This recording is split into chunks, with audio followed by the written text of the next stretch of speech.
All right, thank you with Sean Baligian of 760 WJR and Fox 2 News. Your initial impression from Matt Patricia, new head coach. Well, the one thing that jumped out to me, and if people watch the press conference, perhaps they saw this. Whenever Bob was speaking, Matt stood there shaking his head. Whenever Matt was speaking, Bob stood there shaking his head. These guys are on the same page. And this is a franchise that for far too long, I think being around here, this is a franchise that just seems like this guy wanted to go that way, this guy wanted to go that way. It seems to me like this is a franchise on the same page. There's still a lot of work to be done, Angelo. There's no doubt about that. But this is a good first start. This is a good hiring, man. You went out and got a guy that people are speaking very highly of, and you're on the same page. That's a win. The first word that came to my mind when I'm hearing him speak is likable. He came across as a likable head coach. You think that rubs off on the players as well? Oh, absolutely. I liked when he took the pencil and said, "Excuse me, I feel comfortable," and put the pencil up there. No, I think this is a guy that isn't afraid to maybe poke fun at himself and seems more like a guy as opposed to I'm the coach, the old school rigid coach and everything.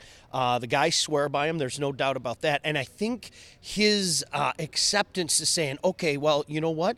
Let's see, maybe Jim Bob Cooter can work here. I think that's big because a lot of times a coach comes in and says, no, I'm the coach. We're going to do things my way. And I think for him to listen to some people, including Bob Quinn, that said, you know what, Jim Bob Cooter's done some things with the offense, and listen to obviously some of the offensive players, I think it really shows you what type of guy this guy is. And it's let's just make sure we're all rowing in the right direction type of guy. For GM Bob Quinn, he's had a couple of years now to kind of put his fingerprints on this team in terms of roster. He finally gets his head coach. Fair to start judging Bob Quinn and how this team does moving forward, beginning now? Absolutely, and I think he would be the first guy to say, it's interesting. I just had a chance to have a conversation with Bob.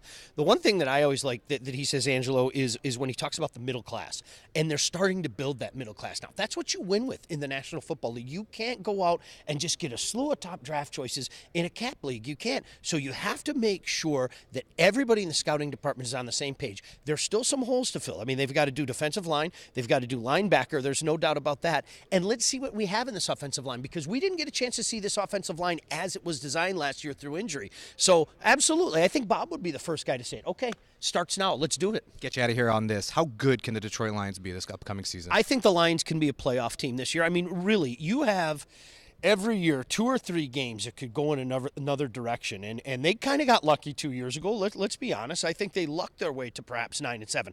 I think they were on the other side of the coin last year, and maybe being on the same page now and having a coach like Matt Patricia, a couple of those games can go the other way, and they can be an 11-5 team. I love what they talked about. It's got to start in your division. I'm not saying that you own the division right away, but you have to take care of business in your division if you want to go to the playoff. Sean, thanks for your time. We appreciate it. Always a pleasure. Nice to see you, buddy. Jim, we'll send it back to you.